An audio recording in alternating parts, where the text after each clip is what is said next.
London.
You're tuning to Bloop Radio.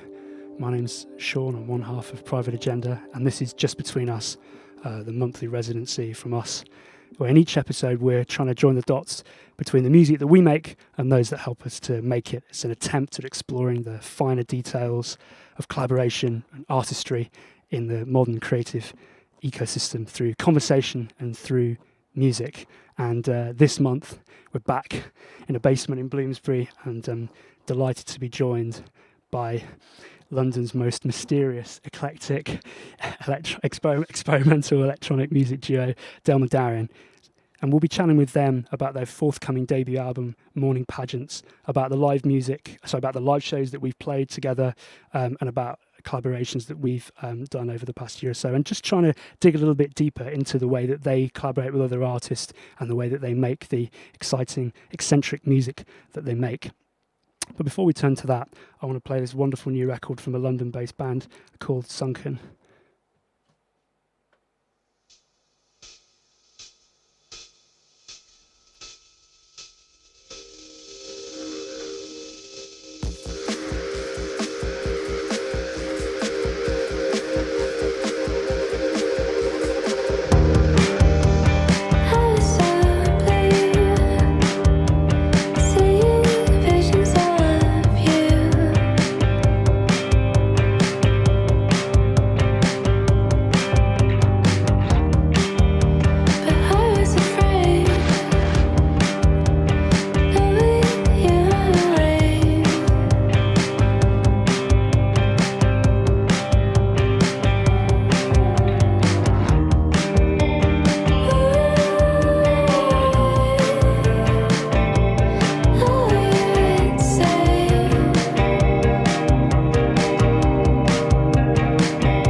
That was Sunken, Visions of You, taken from the fantastic Home Time EP, which you can get now on Bandcamp. Bandcamp are waiving their fee again today if you're listening live. So if there's any of the music that you're enjoying that we're going to play over the course of today, then do go and grab it straight away. And if you're listening later, you should get it anyway, because music's not just for Bandcamp Friday, it's for now and for all time. Let's show everybody that it's a viable thing that we're trying to do and keep together here. Anyhow, I digress. I'm delighted to be joined on Just Between Us this month by Delmer Darion, mysterious two-piece.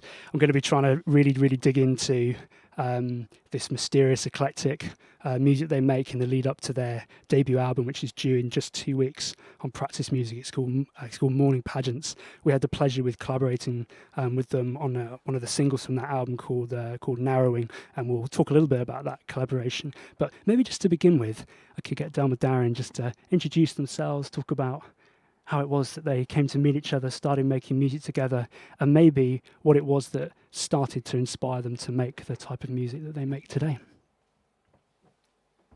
Yeah, so I'm Oliver. I'm one half of Delmer Darion. Tom behind me is the other half. We met way back, probably when we were 11, 12. Tom was playing in a battle of the bands, and I was in the audience, thought he was, such a hero. And we then went to the same school, kind of both started getting into music and producing, especially Ableton. We both got that pretty early days, good old live intro, probably 7, maybe even 6. Might have even been 5. Early days. And I guess from there we kind of experimented and just produced wherever our tastes took us, really. And for a long time just made whatever we kind of came up with on the spot. And then we made some absolute rubbish as well. Yeah, a lot of emo bangers. And then I suppose we always had this dream of working on a more real kind of consolidated project, but for a long time that was just way off in the future. So we just experimented as our tastes grew. I think probably one of the big turning points was getting into a lot of hip hop, especially Mad Villainy was a massive album for us. And then, as with a lot of people, I think Radiohead was a big crossover from kind of the rock we were into. So is that the way that you describe your sound, the halfway point between Mid Villainy and Radiohead? That is exactly it. That is spot on. So this first track we were going to play was both of those in one. It's the Tom York remix of JJ Doom's Retarded Friend.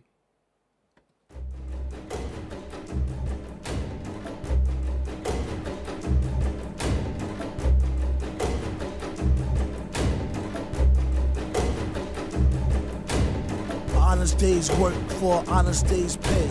Stay taking wages the anonymous way. Carmish, paid to the Amish selling. Promise need gold bond, palm itch swelling. With no tacto, ipso facto. Wondering in pictures why his lips are so black, yo. No question, an ounce of prevention. It's more than a pound of raw cure, pure intention. Attention, no throwing stones at the homeless. Else ye ain't self-made, end up with your dome blessed. Chrome dust, nano-sized particles. Stop telling codes through the YouTube, retarded fools. It defeats the purpose. Greedily slurp up the surplus and burn pus. So nervous you can hear the shirt must gush. Hush, hush, trust. Visible until the earth crust bust. Dead drop, leave it right there. Chop it off, heads bop, breathe it like air. You hear? Yup, study the devil. Play the game and choose to do so on a bloody level. Who sent him? Steady losing momentum. Oh, eat a rapper one a day like Centrum. The mask is like a gun, dumb. And it don't matter where you come from, you bum. What happens when the poles shift? Don't matter for ish who you roll with. Cold and stiff. Hold the if in case you need a facelift, sold a gift. Rip it like space-time foam, fold the rift. The sun still shines in the morning. We ain't promised tomorrow, something's definitely scorching. Like an ice ball, off guard, soft hard. Ask him he can give a F-like report card. Outspit him like Jonah. Add bonuses. Intel suggests they had no cojoneses. On his microphone biz, miss slaughter. That's on his 2 premature daughters' aortas. The throwers are quarters, halves, holes, and roll. Like good times, soul like good dimes. It's just begun to begin to end. To start back again. Smarter men. and his retarded friend.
That was Knowledge, the track's called Highland, and that was remixed by Lapalux. Just a couple of tasters of the Scopius musical journey that we're going to be exploring today with Delmer Darion in the studio here on Bloop Radio. So just before we played those two tracks, we were talking a little bit about your sort of first forays into music making together, and like all good musicians, it was a going to thing like performing in Battle of Bands and being really, really eclectic in the types of music that you were listening to and getting into, and kind of almost like pushing the extremes as well. We're talking about kind of, like emo rock, like you mentioned, all these different genres, and not being too afraid to listen, to try and recreate in your kind of own way, your own interpretation on those types of music. But could you tell me a little bit about the point where you two recognised that there was something really unique about working together, or you found that your inspirations aligned really neatly, and you thought this is a musical partnership here, and something where our musical worlds, creative worlds, almost seem to overlap, and Delmer Darion was born. Was there a really distinctive point where that happened, or was it just a case of friendship over many, many years and sharing records, and then you eventually got to the point where that was it? You had to make music together. I guess we'd spent so we started making music together probably when we were about 11 or so, and then carried on kind of just messing around throughout our school years. That probably took us up to age 18, and I suppose up to that point there was never really a sense of urgency to commit to. Are we taking this seriously? Are we going to do anything? And actually possibly a transition moment was when we both left for university. I went to Exeter, Ollie went to Bath, so we weren't too far away, but obviously it was the first time since we were 11 and started making music together that we were apart. Therefore, it might be slightly harder to we'd done a lot of emailing ideas back and forth and working on things independently, but back at school, probably every other weekend we would, have a sleepover and make loads of music together, and it was just part of our routine for 7 years.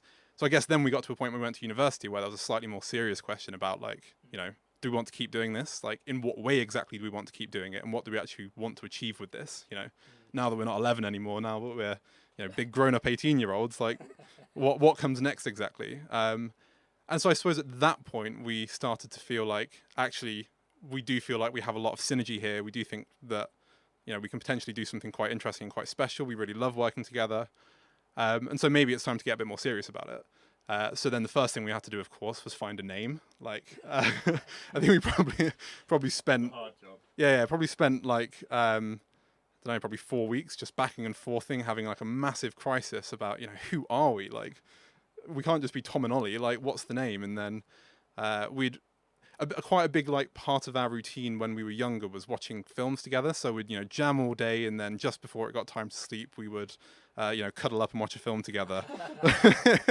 And one of the films that really like captivated us, I think, probably when we were 16 or so, was Paul Thomas Anderson's Magnolia, in which there's a sequence at the start where there's a load of different characters who experience like these obscure, like super coincidental turns of events. The second one of those is a scuba diver named Delmer Darion, who I won't tell the whole story, but he basically ends up being at the top of a tree when a aeroplane comes and sucks him up from the water and drops him on a forest fire. And we thought that image of him at the top of the tree was a really beautiful, really absurd one, and it was a film that had really spoken to us when we were younger. So yeah, we stuck with the name. So we arrive at university. We eventually decide to call ourselves Delmer Darion. And then I suppose, you know, the next question is, what exactly are we going to do from this point on? Like, another issue we'd had is we'd always wanted to work with vocalists. We'd always felt that we wanted vocals in our music. Despite years of trying, none of us could sing at all. It was horrible. We decided that could never be the way forwards, and that we would have to find a way to work with vocalists. We were really fortunate, actually, that we were good friends with Emily Burns, who's doing pretty well for herself now, but we'd been good friends with her throughout school, and so we managed to persuade her. And we're very thankful for that early opportunity. We managed to persuade her to work on a track with us. And then, yeah, the very first track we put out was just into our second year of university, after we'd spent a while kind of, you know, coming up with the sound and deciding what we wanted our music to sound like. Yeah, we managed to get Emily Burns on a track, and then we put that out at like the end of 2014. Yeah, and that was the first Delmer Darion track. I suppose by that point we had, as I'd kind of alluded to, we'd been thinking for a while about what we wanted our sound to be. An important part of our early journey, I think, was that Ollie got into electronic music a lot earlier than I did, I would say, and I think Ollie had to pull me over a little bit. Radiohead helped, as we mentioned earlier. In Rainbows was a big one for me. That was, you know, an album that started to persuade me that, oh, you know, maybe there could be something to this whole electronic angle. After, you know, I was a bit more like, a bit more of a believer in, you know, your straight guitar, drums kind of. Yeah, I was like that too. Yeah, but then Ollie, you know, thankfully persuaded me over a bit. But another one that brought me over was Baths was a really big one, actually. I think it's because of that mix in a lot of the Bath stuff of really like crisp, organic, really nice acoustic instrument sounds. Like, I think the first track I really fell in love with from Baths was Heart, which has that like piercing piano at the start, which I absolutely fell in love with. Then it drops, and, you know, it's suddenly like, oh wow, this is a revelation. Like, it's electronic and I like it. And so then that was something that we were kind of like, I suppose, working out in those very early Delmer Darion days. Like, how do we kind of get a balance between, you know, kind of an acoustic angle and being just like good recording engineers and began to record a nice piano and a nice guitar and incorporate those elements, but also do that seamlessly with much more in the box stuff, and kind of trying to get our heads around that and work out what a healthy balance of those two things is. That's a very thorough introduction. I've been trying to think for months, even years actually, about how I would define, demystify Delmer Darion, and there we have it, kind of in 3 words: sleepovers, surrealism, and I guess Emily Burns, songwriter to begin with. They're the three key ingredients that brought it all together. Now, I have an anecdote I was gonna tell everyone about Bath. It involves Exeter, Cavan, and Baths. But maybe we can do that after we've checked out this track from Baths. This is really, really great, and it's going to bring back some memories. So let's dip into Baths.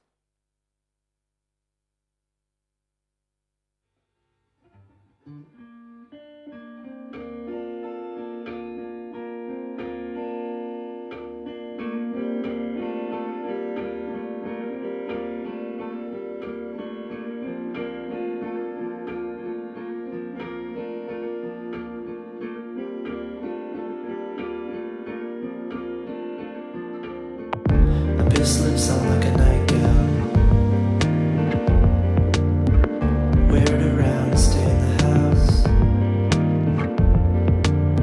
I sit with roaches and don't go to town. I don't feel good, I don't make sound.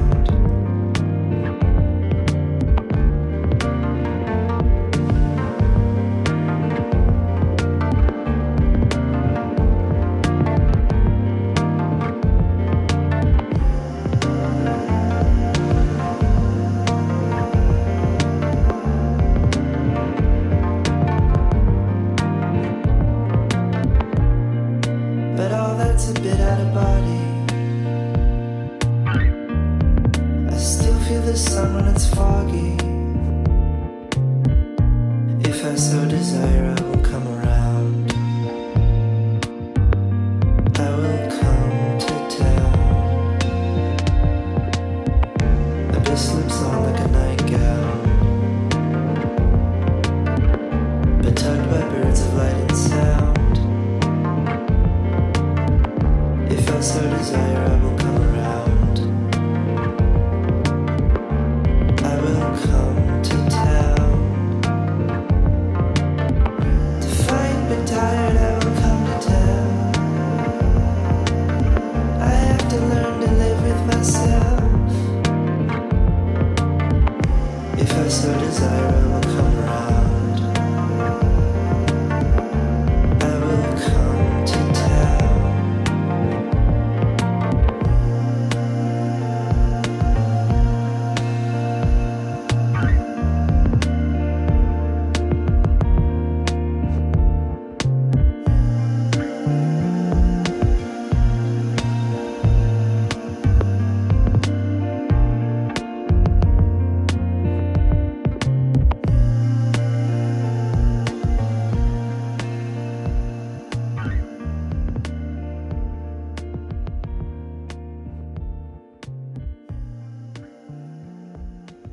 That was Agora by Baths, bringing back all kinds of memories and nostalgia for me.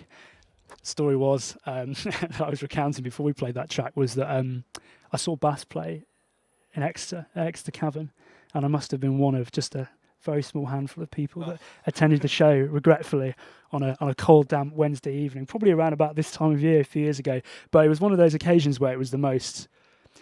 It was the kind of I was really curious to see what Baths' live performance would be like, because I knew it was a single artist, really kind of experimental, sample-driven electronic sound, really interesting. And I kind of thought, how is this going to come together live?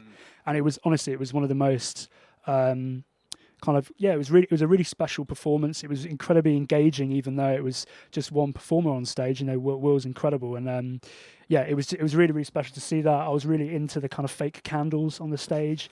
It was a mood, and I think the thing was really special about it as well was one of those occasions where you're going to go and see a kind of emerging act, and they weren't.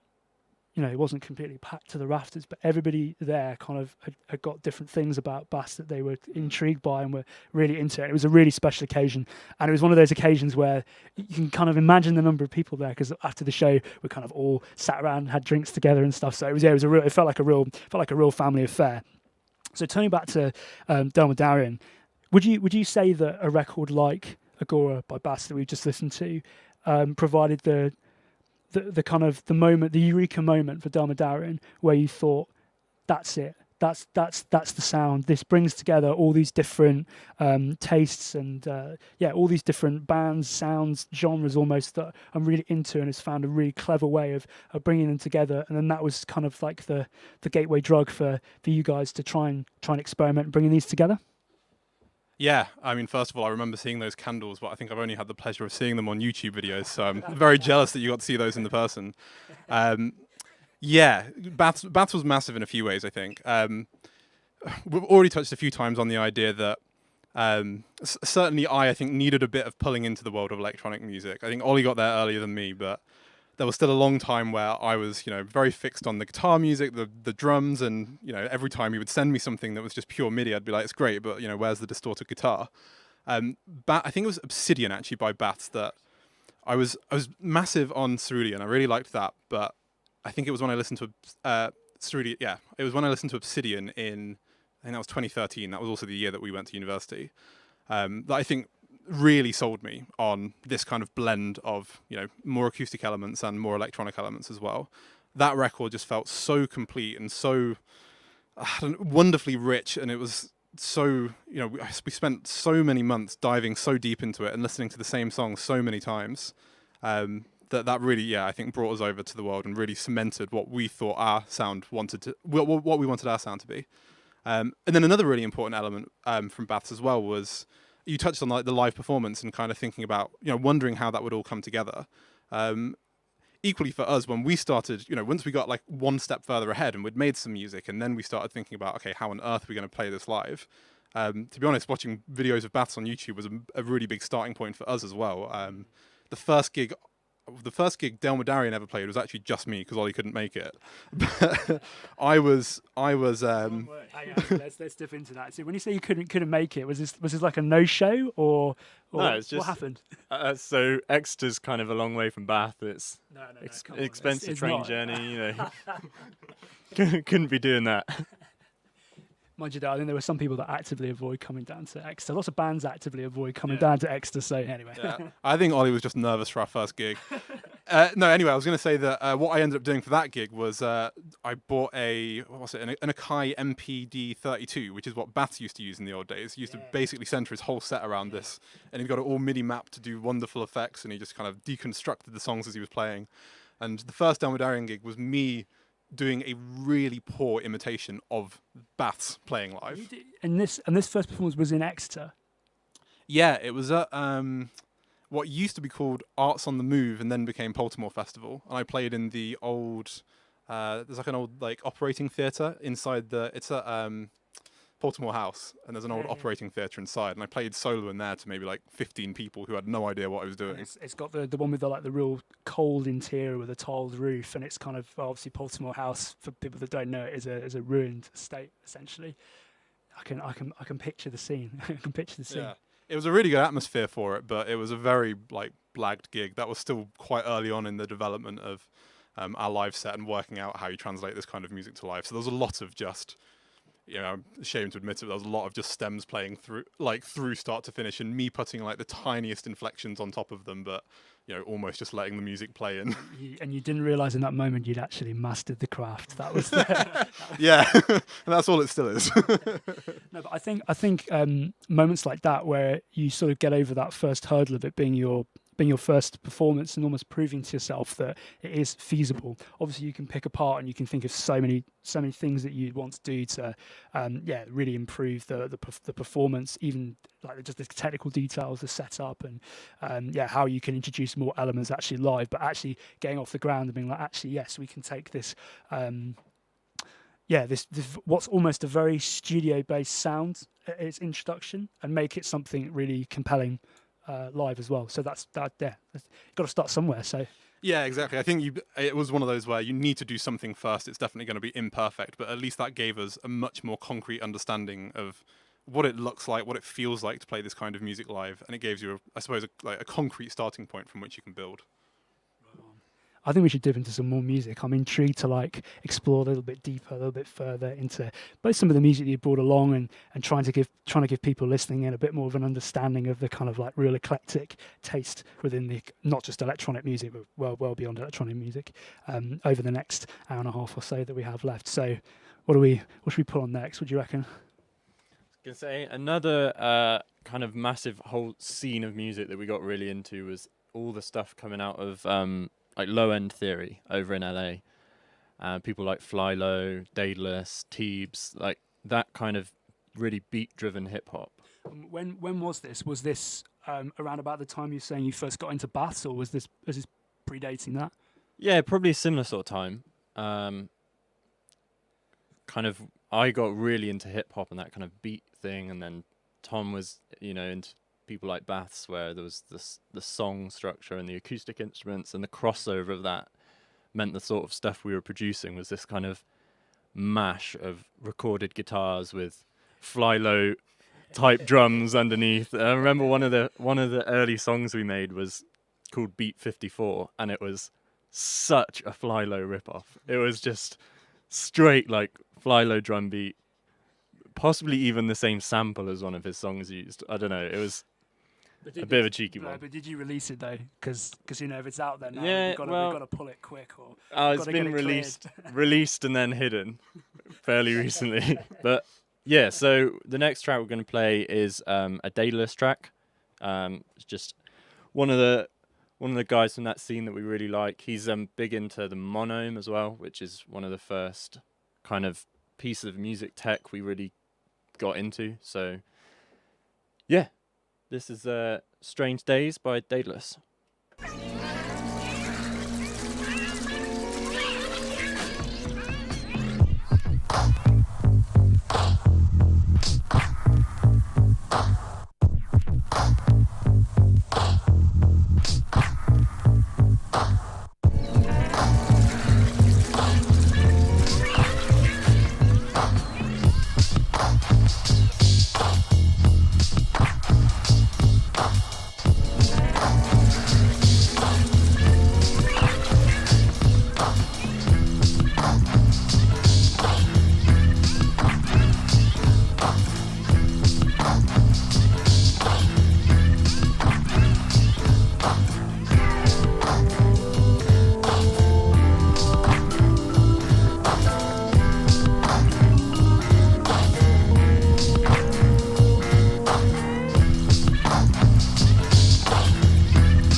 Strange Daedalus. You're tuning to Just Between Us, Private Agenda's monthly residency on Bloop Radio from somewhere.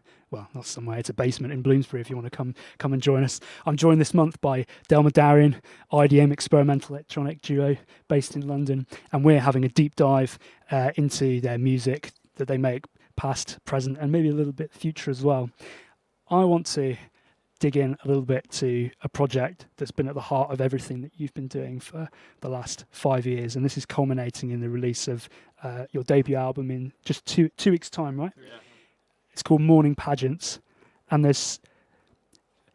going to come to this in a minute, but Martin and I in Private Agenda have had the good fortune of collaborating on one of the singles for this record that we'll maybe talk about in a little bit more detail in a moment. But there's such a rich backstory, and it's such a rich conceptual work. I really wanted to ask you guys, where did Morning Pageants come from? Why is it called Morning Pageants? And just in a way, just to introduce everybody listening to the world that is Morning Pageants. Yes, I think up until the kind of point that we started thinking about morning pageants a bit more seriously. We'd only ever written songs very much in isolation, and it was always kind of, you know, something would inspire a song, we'd write that song, and it would exist just as a song in isolation. And we really just started thinking about how much we would enjoy working on a larger body of work that kind of had a more cohesive theme and a concept behind it, where each track served a bit more of a purpose in a narrative. And I think that's what, before we even had an idea, we knew we wanted to do that. To be honest, that even goes back to like when we were, 15? I think actually, to be honest, when we were about 15, about halfway through that, that kind of school jamming, like for a few months then we had this idea of making this kind of big grand concept album, and obviously we never got any further than like one bad draft of a song. But we'd been thinking about it for years by that point. And then I suppose, we kind of had spent long enough as Delmer Darion like finding our feet that we then obviously came back to that and, felt like taking it really seriously at that point. And we took it to the extreme of, setting out kind of tempos and moods and feelings of songs that didn't exist at all. There was nothing there, but we knew it needed to have this feel or capture this kind of speed or have this pace or have this break moment in the album. And then we started almost reverse engineering the songs that we wrote to fit that narrative that we started to build. And then another thing that we kind of settled on was trying to start to write much less personal songs, and I guess ensure that the concept was something further reaching than just our own experience. I think we'd written a few songs by that point which were, I don't know, just like breakup songs, or like someone's annoyed you and you write a song about it. And I think started to feel like that was quite limiting and probably quite boring. Like our lives aren't that interesting. There's not that much to report. No one's going to be talk for yourself. Yeah. I think probably people aren't going to be that captivated by hearing about like, the difficult day that Ollie had or the difficult day that I had. So we also became like really attracted to this idea of writing something far more impersonal and about something, more outward looking. It didn't originally, it took a little while to kind of settle on what exactly that was going to be. And there was a long time, batting ideas back and forth about what kinds of thing you might want to write an album about that isn't just like, your breakups and how your life's going. This is a really interesting point, because I think one of the things that sometimes as artists we agonise over a little bit is how much of a personal imprint to put on the music we make, and we're told that the best music is that almost speaks from the soul, as it were. It comes directly from you, talks about personal experience. But I know that, particularly for myself personally, but I know that this has been the case in the most recent work that I've done with Martin. We've tried to balance a little bit of the real kind of personal introspection almost, but actually then with that really strong conceptual, almost like apparatus that you're describing, but actually specifically where you deliberately try and get out of body, where you try and imagine other people's experiences, other worlds, and you have these very definite, whether it's words or colours we've experimented with in the past, particular historical events we explored a little bit on our debut album, all these different ways that you can inspire music making. And actually I think there's something really, really interesting to be said for this interplay, as it were, and actually finding real strength through the concept. So it's kind of really interesting to hear that was a clear approach from the very beginning.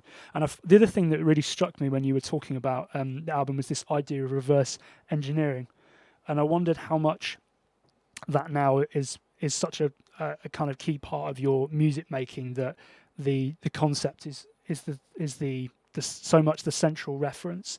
Almost these individual songs in their own right obviously speak for themselves, but actually that they always have to speak to the concept, as it were, that essential element that you've just described. Is that something that you'd say was fair? Yeah, I mean, so there's kind of two things to speak about there. I think going back to the first point briefly, I think this idea of like how much of yourself you put in art is. Well, it's always been like a very central question, like in literature and art history, really. Like, this idea that like, the most authentic art is just you pouring yourself into it, and it's just supposed to be like this, like organic overflow of emotion, is like a very romantic one. It's a very 19th century one. And then I suppose, so I mean, my background is literature, and I was always most interested in poetry, and I was always most interested in. I found a real pleasure reading modernist poetry, and so I suppose there's an element of that which has informed it as well, because the modernist approach, like if I'm becoming T.S. Eliot for a little while, then is that like, yes, there is some element of like, your own personal experience or your own like emotion which does inform the end product, but the end product is not about that. He talks about like he writes about like objective correlatives, where it's like it's what he was trying to do, or what he kind of articulated he was trying to do, and obviously also slightly like firmly insisted that's what everybody should do as well, is is like find objects or stories that like embody a feeling or an emotion without being about them, if that makes sense. So I think there's probably some element still of, there's probably a reason that we'll get onto a bit more of the concept later, but there is probably a reason that we decided to write an album about the devil and the death of the devil, and there's probably some like personal experience in some obscure like removed way which informs that, but it's obviously not what the end product is directly about.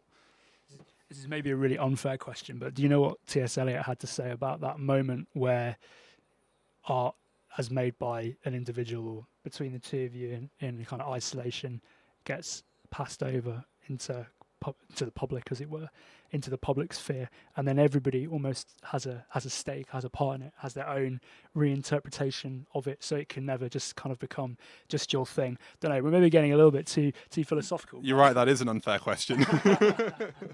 That's okay. So I'm here to ask the tough questions, to dig deep, just between us. But anyway, no, it's a fascinating insight into also this interplay as well between almost your kind of intellectual interests and even professional interests, and how they also intersect into this project. The last guest that I had on Just Between Us, Nat Redding, who's a part of AK Patterson, he's an architect by trade, and we were talking about all these different ways in which the day-to-day informs his music making, informed the types of visual material that he's been working with as part of AK Patterson. I've been really interested in this idea about how we take these different elements of our lives, and we don't kind of like almost hermetically seal the fact that we just do music, and there's all these other parts of ourselves that kind of get almost like refracted back into the music. So anyway, I digress.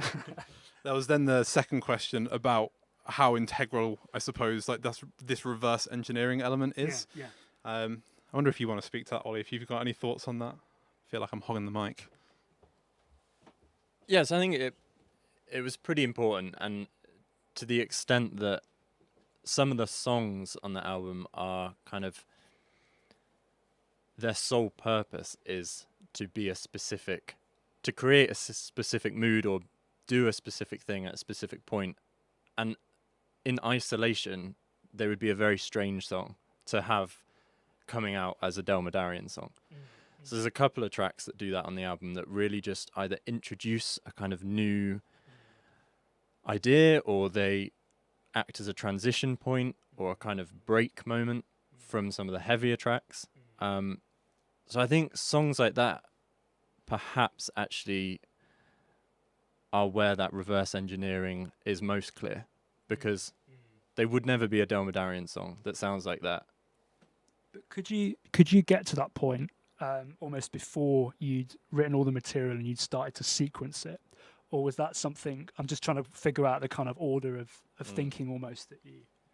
I think for a lot of them, we knew exactly how things needed to sound. It was just that process of having it exist in the computer. And there was one of the tracks, track 3, that we absolutely sweated on for ages and ages. It just would not sound. It sounded fine, sounded good, but it didn't sound as we intended that track to sound. So we just scrapped it. With reference specifically to the album, so in and of itself. Exactly. Great. Yeah. So it was a fine track, but we kind of quickly realised that we'd got to it from a place that wasn't the right direction to fit within what it needed to do. And we ended up just scrapping it, just had a weekend, started again, got all the gear out, started just jamming it, and probably wrote what is now track 3 in a couple of hours. Like, because we'd almost got so in our heads what it needed to be, but the track that existed was stopping us getting there. And then by just scrapping it, we were like, well, we know what it is. We've been trying to push this other track to be it for weeks. So now we just need to make it. There's always that interesting tension, particularly in a duo. And I've found this often in the kind of process of making music with Martin, that sometimes you do need to kind of almost press the nuclear button, and actually that what you're doing just isn't quite right. As you say, in and of itself, it's great, it's fine, it might serve another purpose, but actually that fundamental relook and almost digging in and starting again is a really, really important part of the process. But in order to do that in the first place, and this is something that's so hard to do, and I'm kind of this is one of the reasons why the album is so compelling, is that you have got this sense of the full body of work as reference point as you're going along, and that's something that, you know, all artists, I think, kind of agonize a little bit over when they're trying to make particularly a concept album as well. It's kind of like having this sense of the full 40, 45, 50 minutes of music, and then being able to actually speak with very specific reference to a 2, 3, 4 minute piece, even like an interlude piece, and how it speaks to the whole thing. So I think that's definitely one of the really special things about the record, is that somehow you had this eagle-eyed, that's not a very good analogy, but yeah, you were able to kind of like soar above everything and just have a sense of what was required. Yeah, no, it's interesting, and yeah, I'm looking forward to like digging in a little bit deeper into the process. I'd also add that having that eagle-eyed perspective is probably precisely why it took 5 years to make. Oh yeah, we didn't talk about this, did we? So it took a little while to get to this point. Yeah, it was very the first music that we wrote for it was the end of, I mean, it's even, you know, we finished the album a while ago. I think the very first music we wrote for it was like 2014, and it was not until the end of 2019 that we had the final mix for the album. And so we had this sense of what we wanted the whole thing to be, and obviously that evolved a little bit over time, but it did pretty much take 5 years of like backing and forthing to actually get what was in our heads, like in Ableton, I suppose. From an artistic perspective, it was worth it though, right? Oh yeah. Yeah, sure. Yeah, it was fun. That's the key thing I have to ask. I think we should dip into a little bit more music. What should we put on next? So we've gone for a Tim Hecker track, and the reason we've gone for this one is it might have been about 3 years ago now. We went to see Tim Hecker at the Barbican, and I think that was a really important moment in the development of the album. That show, I think more than any show that we've been to, was so immersive. I feel like I almost had like an out-of-body experience for about an hour and a half. It was so dark and bleak and intense. It felt like I immediately came out, and our friend Tristan was writing a review for it, and I think I gave him a great line, which was, it felt to me like I was in a really like deep black pool for about an hour and a half, like totally underwater, couldn't really breathe, couldn't see where I was, and I was just totally lost in this thick like black liquid, and that's what we wanted part of the album to sound like. And so it was a really big moment for the album. It gave us, I think, clarity about like what we wanted to try and create specifically in the middle of the album. So yeah, we've gone with Tim Hecker. So yeah, if you're into intense black pools, not to be confused with The Place, then this is for you. Anyway, this is Tim Hecker on Bleep Radio.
That was Tim Hecker. You're listening to Just Between Us, Private Agenda's monthly residency on Bloop Radio, and I'm here with Delmer Darion, and we're having a deep dive, an exploratory journey into how they made their debut album, Morning Pageants, which is going to be out in just 2 weeks' time.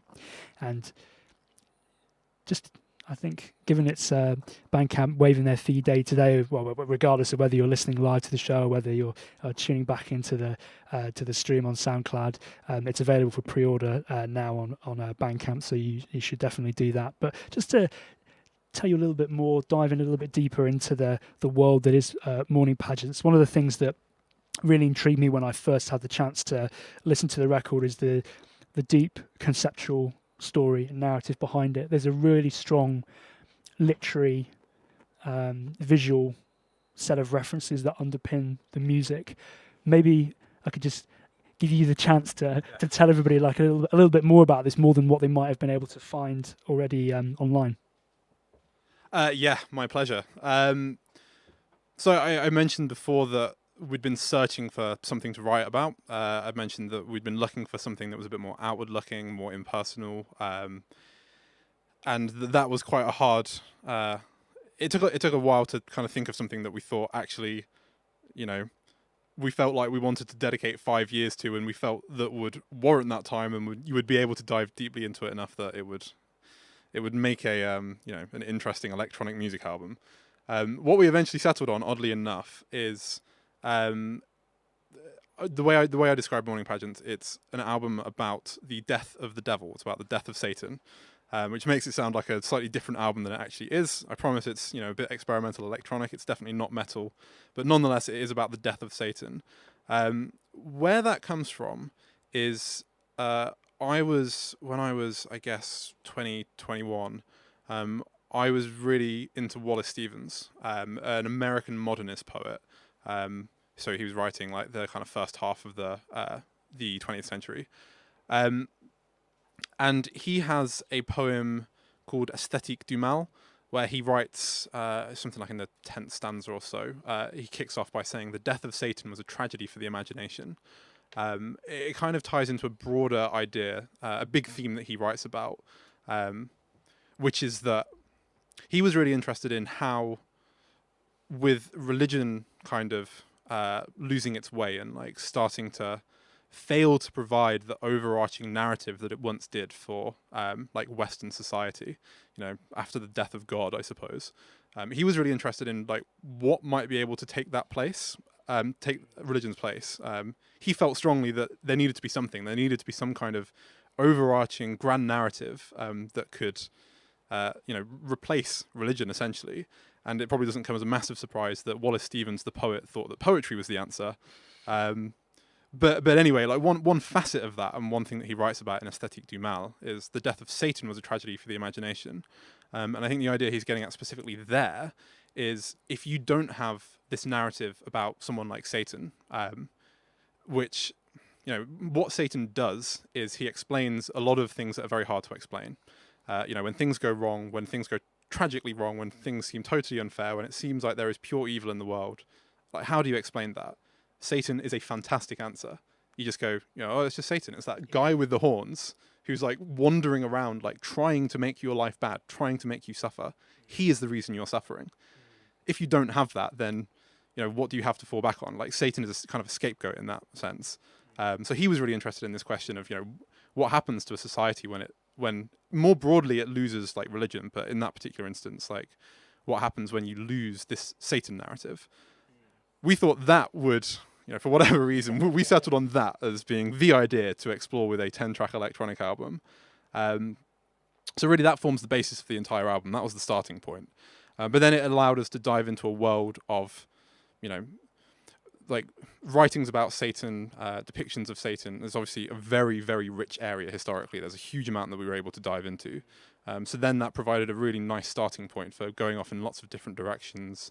Whether it's like really kind of closely diving into like Dante's Inferno, which is obviously like probably the most famous account of hell in all history.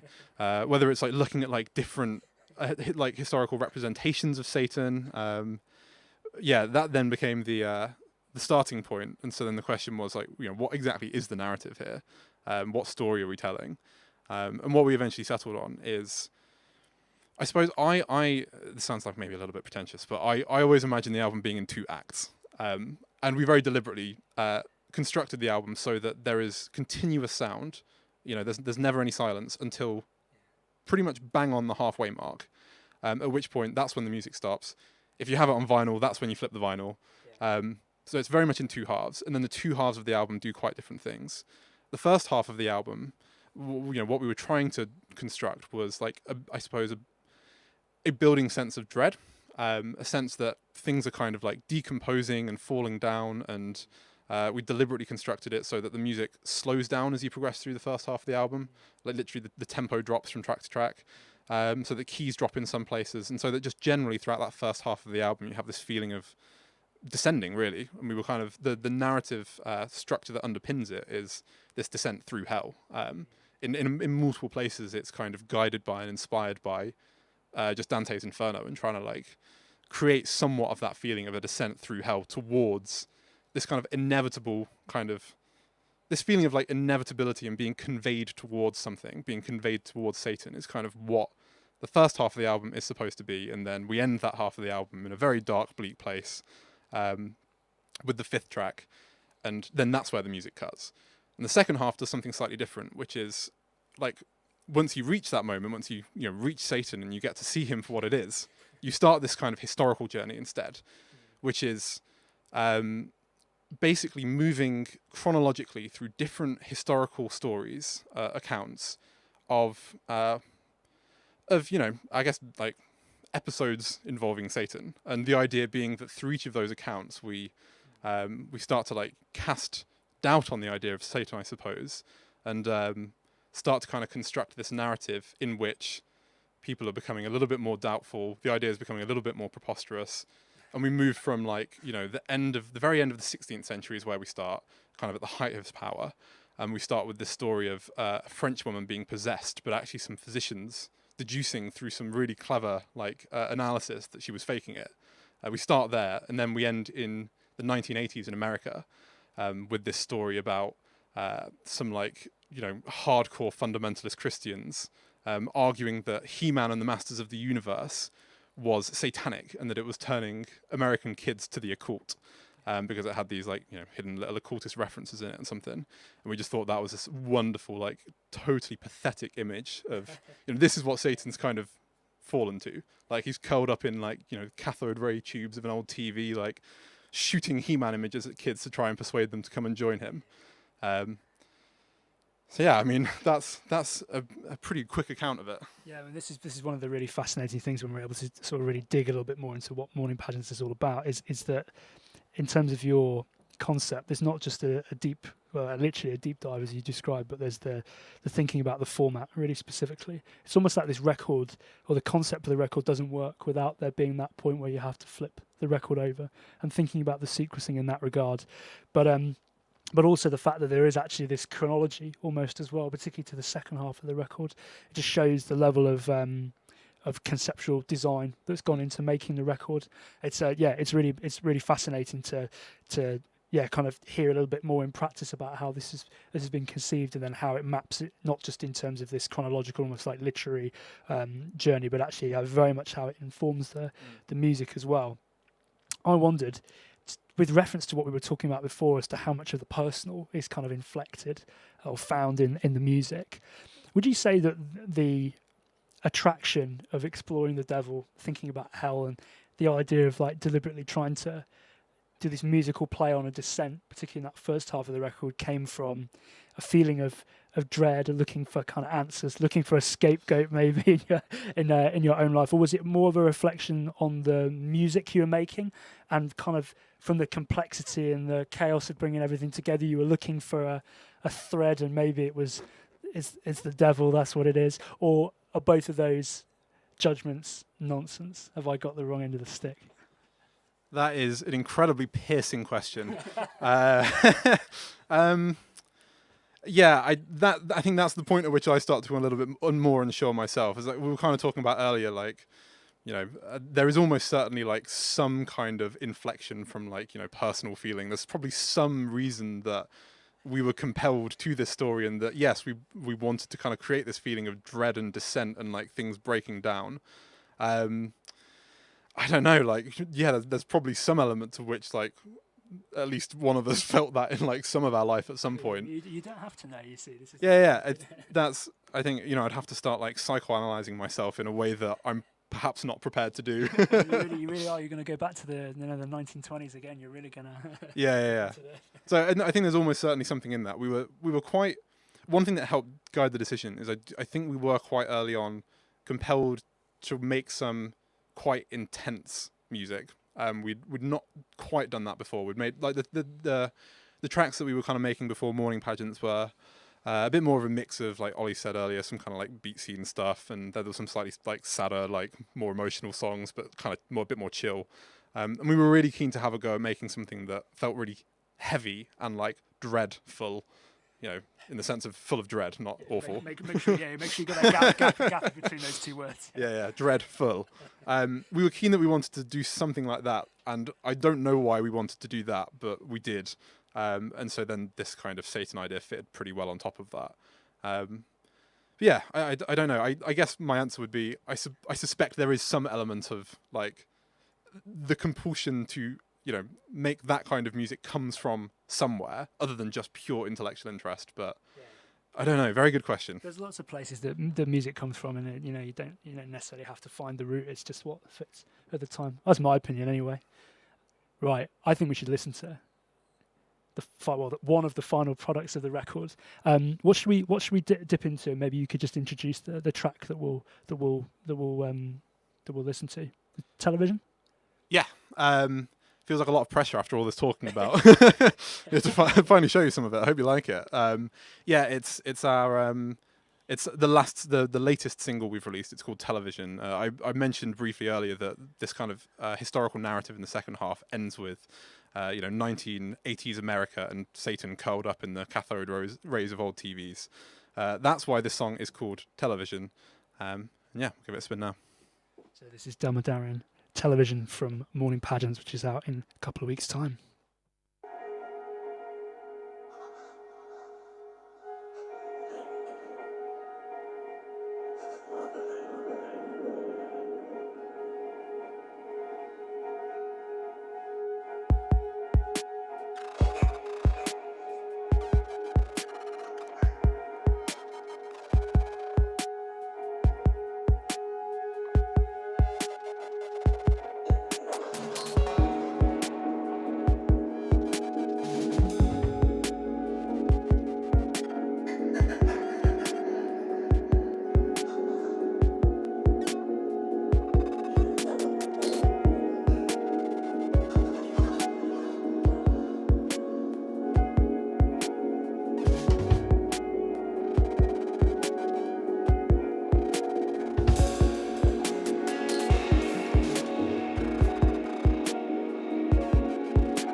television, taken from Morning Pageants, the debut album from Delmer Darion, available in a couple of weeks' time. And we've been exploring the conceptual world that Delmer Darion had created for that album, Morning Pageants. And actually, Martin and I in Private Agenda had the privilege to work on one of the singles from that record, a track called Narrowing. And I wanted to, now we've got you in the studio to talk a little bit more about it. I wanted to ask a little bit about some of the collaborations that took place on the album, and how it was that you wanted to introduce the artists that you invited to work with you, because there's such a strong conceptual world, as you said, that we've just been talking about in the literary sense, also in the kind of visual sense of the record. And I just wondered how it was that you sort of almost set up these collaborations, how far you were really prescriptive in the types of things that you were looking for from the people that you were working with, what limitations you were placing upon them, and how loose you were playing with them. Because one of the things from our perspective that was really interesting was that this was, and we've been fortunate to do lots of collaborations over the past couple of years, but this is one where the brief was so clear, so definite, kind of what you were seeking out of us to do on the track, down to the lyrics. The lyrics were there. This is something that's definitely missing. So there is a very, very strong, clear direction of where to go, but also scope to explore as well. So I just wondered, in a really general sense, what your approach to bringing people into a project like Morning Pageants is, where there's such a strong vision and it's almost your world has been created. How do you bring other people into it? Yeah, I mean, as you said, and as we discussed earlier, the kind of so much of the core ideas were there from the start, but so much of those ideas needed to be translated through vocalists and through the lyrics. So bringing in collaborators was a really hard point, because it was absolutely essential to the whole concept and the whole album. But we had already worked years on this project, and were in a space where we were very kind of controlling and very it was kind of a bit of a change in the process, I guess, to start to open it up, to be like, this is what we're making. I mean, we hadn't really talked to anyone about the concept or really opened it up to anyone else until the point that we were ready to start bringing people in. I think the way we kind of thought about it was that the collaborations and the people we wanted to work with needed to suit the concept and what that song was trying to do, rather than it just being a voice, just like a phone-in vocal. It had to be somehow tied to the song and what it was trying to do. And I think the collaboration with you guys is a perfect example of that. Another one I'll touch on quickly before we go into that. These devil children are perfect for Exactly. There's a track in the middle of the album which comes just at the start of the second half Tom was talking about earlier, called Pierce. And the kind of intention of it is this kind of break point in the album. It almost feels like it's accidentally found its way onto the album. I mean, it serves a very important purpose in the concept, but it's a kind of odd song to put in that place. So we worked with a guy called Gus White, who was brilliant on it. We first saw him at a gig and kind of reached out and asked if he'd work on it with us. And that was because the sort of music he was making was the sort of music we wanted to be kind of accidentally found in this place on the album. And that kind of similarly with you guys, it was the kind of space narrowing existed in, and the kind of what we wanted it to conjure up in the mind was a space that you guys fit into. It's this kind of dark, moody, atmospheric, underground club kind of scene, which the collaboration had to make sure that could come through in the final product. So that's another element that's so fascinating about this record, is that not only is actually the concept really, really, really tight and yeah, as you said, almost from a production point of view, very much set, and it was very, very clear. But you had to create these almost pockets in the record for other people to be able to kind of dive into the almost like into the bubble, as it were, and kind of like leave their own mark on it, but in a way that you'd almost laid out for them. So you'd laid the canvas there for them, prepared it in a way. So yeah, it's a really interesting idea about how to bring people into a project. Yeah, absolutely. And we were discussing just before when the last track was playing about the kind of coordination of the collaboration with you guys, and I think the way that happened is really a kind of a nice show of how all of the collaborations and the way we thought about the collaborations worked, in that our initial brief to you, as you mentioned, was pretty strict.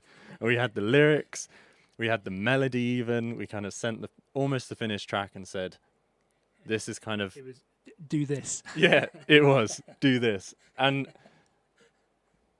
that was... It was kind of hard to do anything but that, given how much time we'd put in. We were kind of so in the track.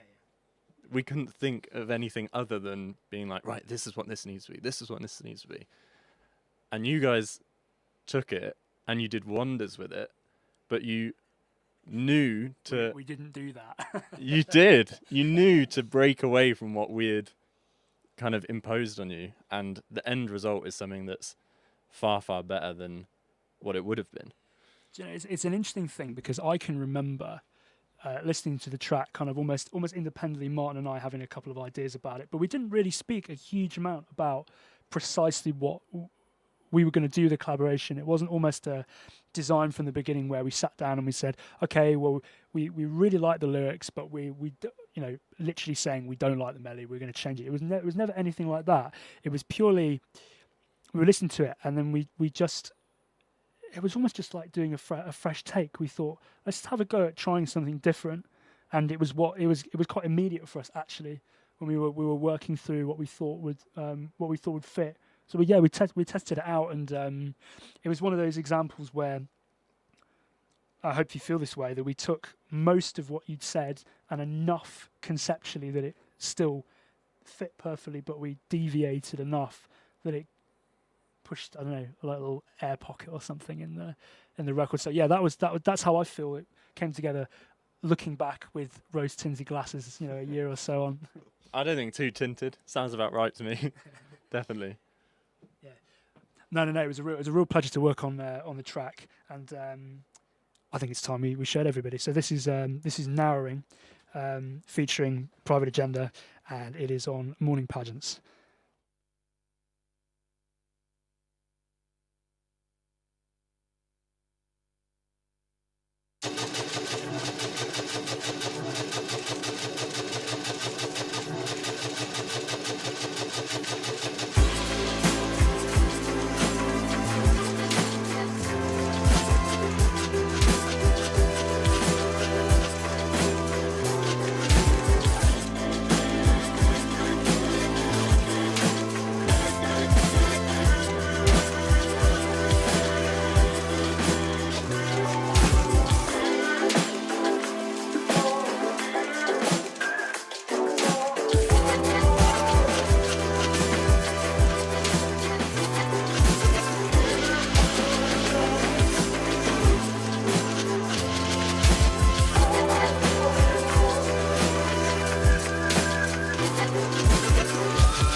That was Narrowing, featuring Private Agenda by Delmer Darion.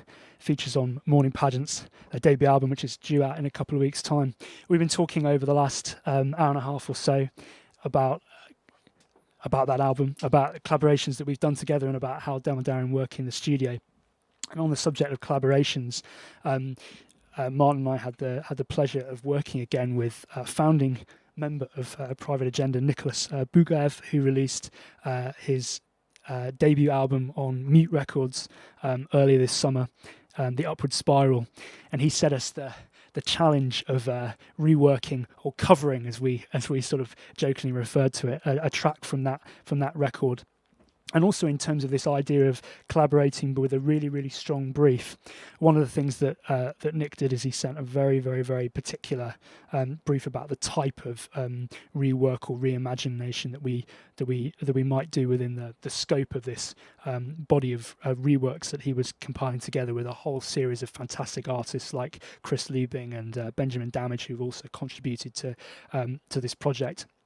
And the task in our instance was this: we weren't necessarily going to make a kind of main room techno piece that would it wouldn't necessarily immediately cross over into the other types of material we make. So the challenge was to make almost an original Private Agenda track, but to take the musical architecture, almost the structure of the track from Nico's music, and to reimagine it in our own way. And we did that with a track called The Upward Spiral, the title track of the record, and the rework we playfully called Higher Up the Spiral, which is also the title of the reworks package that he's put together, which came out on Mute a little bit earlier this month. So I'll play that to you in a second. But it's one of these instances where there was such a strong, deliberate way in which the tempo changes throughout the record to create all kinds of interesting tensions in the way that you listen to the music. But it's a really captivating way of thinking about music making, playing with what we would conceive of as being traditional rhythms in dance music, so fall to the floor, things like this. Nico really plays with these tropes and these different ideas, and does something really captivating and new. But anyway, this is our interpretation of that. This is Higher Up the Spiral, Nicholas Bugaev and Private Agenda, which is out now on Mute Records.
The Spiral, Private Agenda, and Nicholas Bourgaev. That's out now on Mute Records. We've been talking over the last hour and a half or so with Delmer Darion here, just between us, the monthly residency from Private Agenda on Bleep Radio, about their forthcoming debut album, Morning Pageants. We've been talking about ways in which you can collaborate and bring a whole variety of different collaborators into projects. And we've also been listening to a really eclectic selection of music that you brought along on your USB sticks today. One of the threads that's come across really, really clearly listening to all the music has been that influence of sampling and using samples in a really interesting, creative way to, as kind of the building blocks to your own music. I wondered whether that was the case, and I wondered if you could maybe just talk a little bit more about some of those pieces that are the kind of key starting points for how you make music. That absolutely is a really important thread for us. You're definitely right to pick up on that. I think we mentioned earlier about one of our ways into the music we make being like hip hop, which obviously kind of introduced us to sampling culture a lot. I mean, I think we mentioned Mad Villainy earlier as being like a really important album for us. I think quite early on that gave us a really strong sense of like just how much I suppose texture and like extra layer sampling can add to songs or an album, and how much actually how much of a narrative function it can serve really. I think we've always been really appealed by this idea that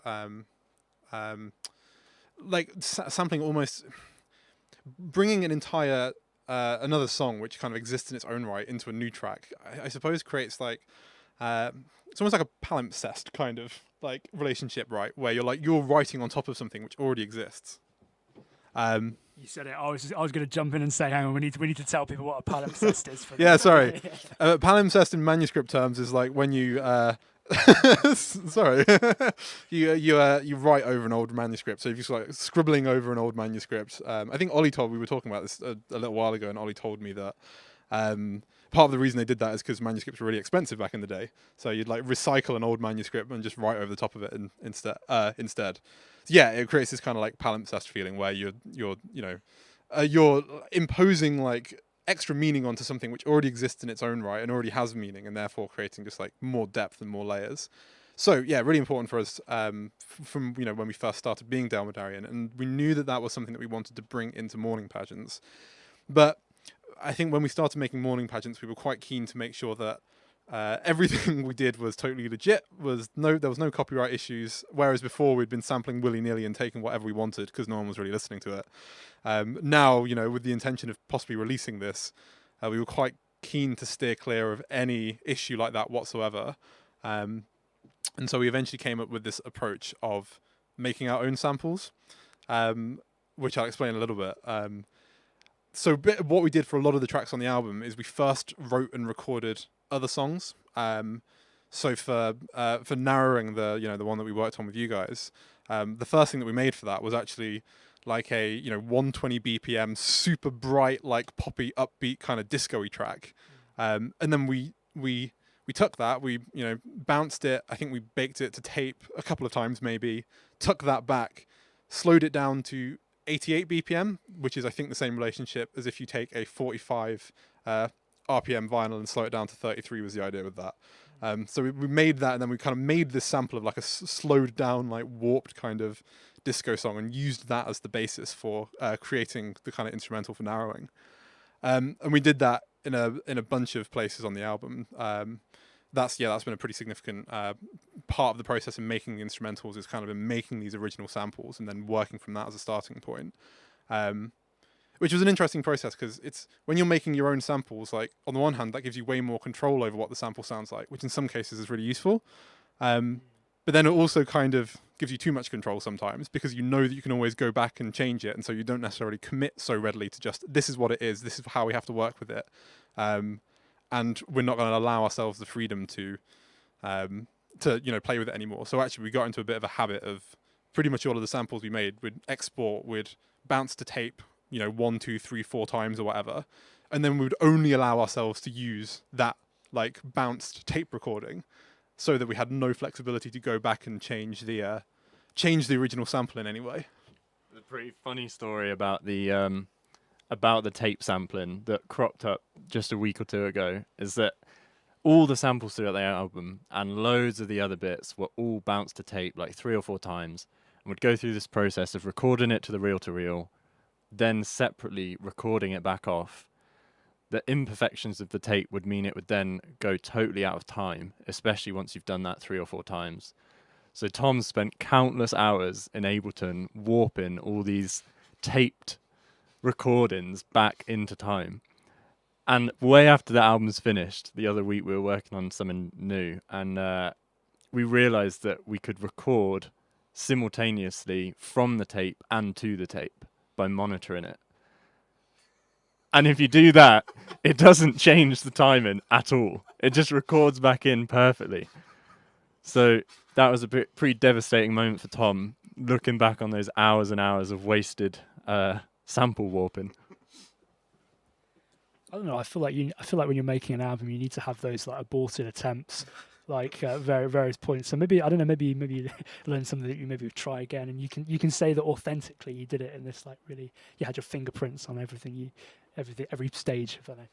Yeah, I guess, but I had my fingerprints just trying to return it to what it originally was, or what it would have been if we would have just simultaneously recorded it back out. So, yeah, it was a slightly devastating moment. Yeah, on the topic of sampling, the next track we've got coming up is, I think, one of our favorite examples of some really clever sampling, which shows just like how inventive and how clever sampling can be. It's a small kind of interlude track from Frank Ocean's Blonde, which is called Close to You. So the straightforward part of this is that he samples. It's a really cool sample that he picks for it. There's this old video of Stevie Wonder on it. Is it on David Frost's show? And he's demonstrating the talk box, which is where you stick that tube in your mouth and you kind of play keyboard with it. He's demonstrating that, and as part of that demonstration, he plays a bit of Close to You, as in the track that the Carpenters made famous. So he takes that sample, which is that's really nice, and it's a really nice sample. But what I love so much about Close to You is I'm not sure this really qualifies as sampling, but it feels like it's still in that world. Frank Ocean calls it like bricolage, kind of like collage. What he does in this track is he takes the melody from Close to You, but then he totally rewrites the lyrics, and he also obscures the melody. So actually, if you listen to Frank Ocean's Close to You, and then you listen to the original Close to You, you can just about pick out that actually the melody he's singing is the same melody as Close to You, except he's rewritten it, and rather than it being this really nostalgic, cheesy, like, love song, it's now a really sour breakup song instead. And actually, not only does he then kind of interpolate that melody, but he makes it like way more like, there's lots more dotted rhythms in it. It's way more kind of like janky and broken up, and it kind of feels like half remembered and a bit like slurred through. And I think that's just such a wonderful example of it, taking this kind of like nostalgic, half remembered song, kind of like, stumbling your way through it with this really sour breakup song instead, and then just like inflecting this little like Stevie Wonder sample of Close to You at the end. It adds so much more, I think, feeling to that track, and it's so much a part of what makes this little track work. That really like clever approach to sampling. That I think it was seeing like examples of sampling like this that probably gave us so much of a sense of how much we could use sampling in morning pageants, and which led to the sampling approach we took of making our own samples. Yeah, you've definitely sold it to me. Let's check this out. This is Frank Ocean.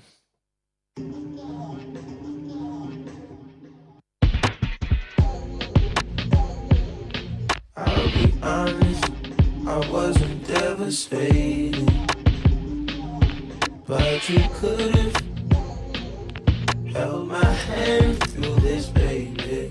Let my mind run underneath one chest. I run my hands through what's left, but we're getting older, baby. Don't have much longer, baby. Why am I preaching till it's quiet to this atheist? Just like my versions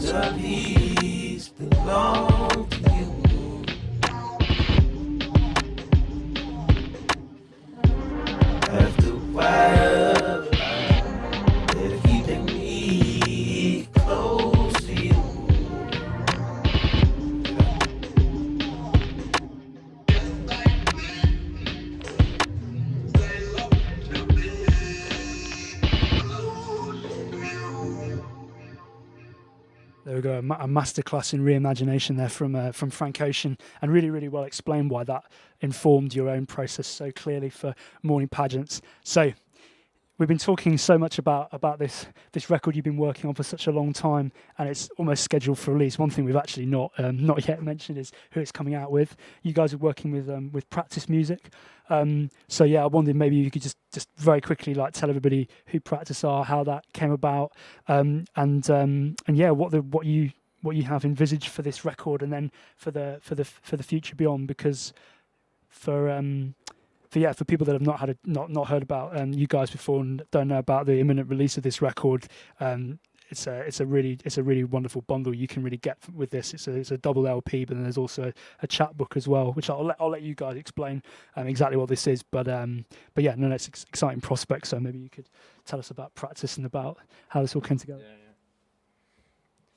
Yeah. So very exciting times. Morning Pageants is 2 weeks away, which is pretty surreal now after the amount of time we've been working on it. But yeah, so working with Practice has been amazing, and they've really, for the whole process of us making it, we had no idea what the end result would actually be, or what the end product would be, I guess. Maybe it would just be us playing it and putting it on Facebook, or maybe we had dreams of it being something bigger than that. So they've really kind of believed in us and made it possible to get this record out there. They literally did a deal with the devil.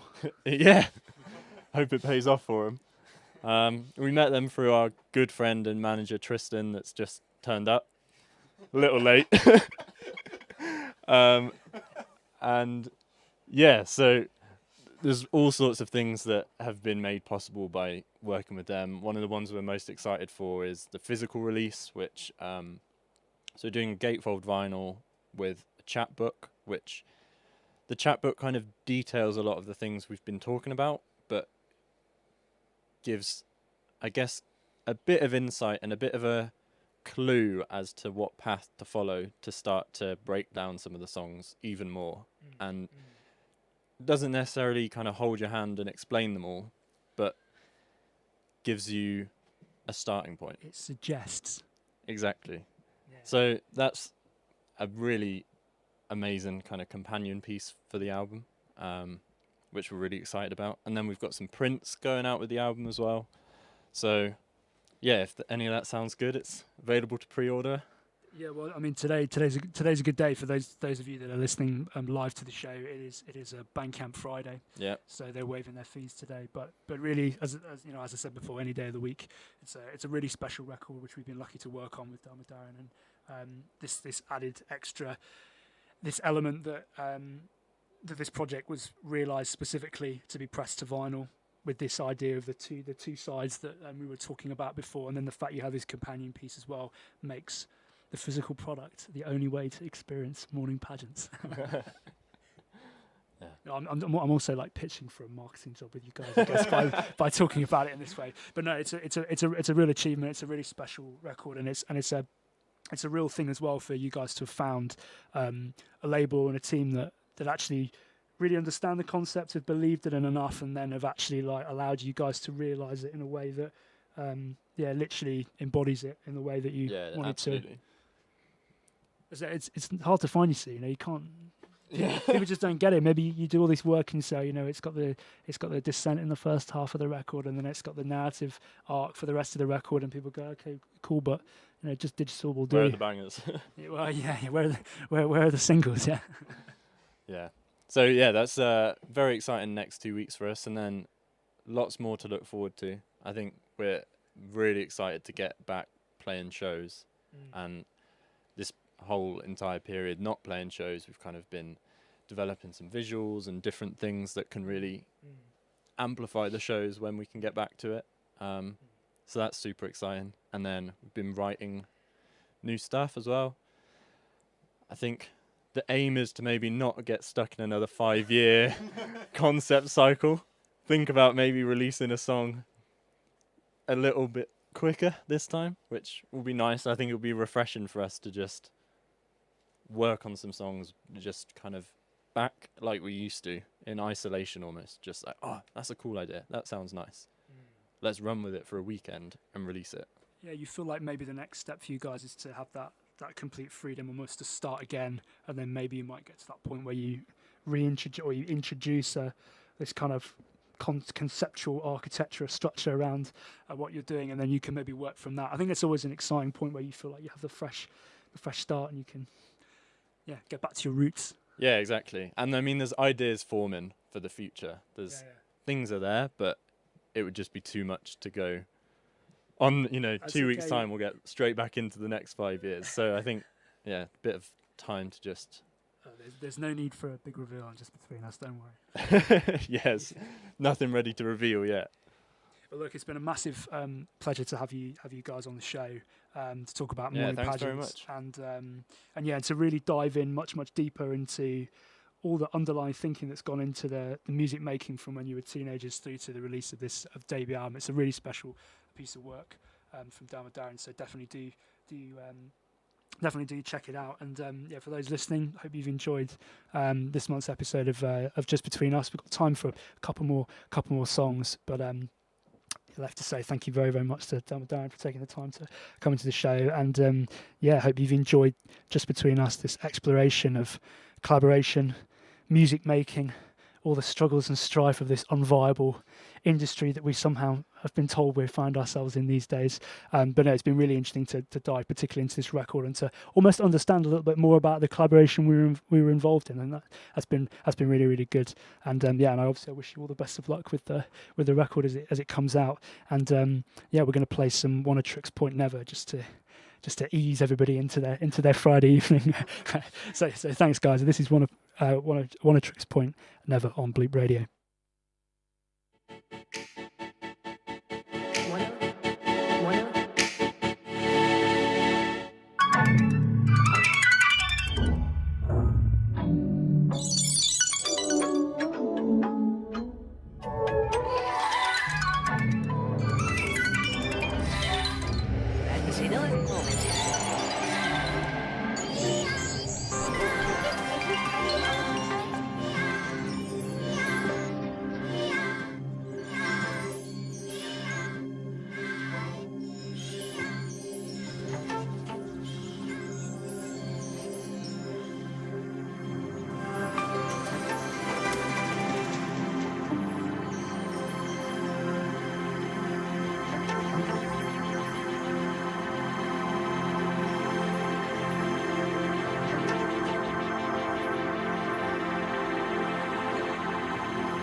Peace.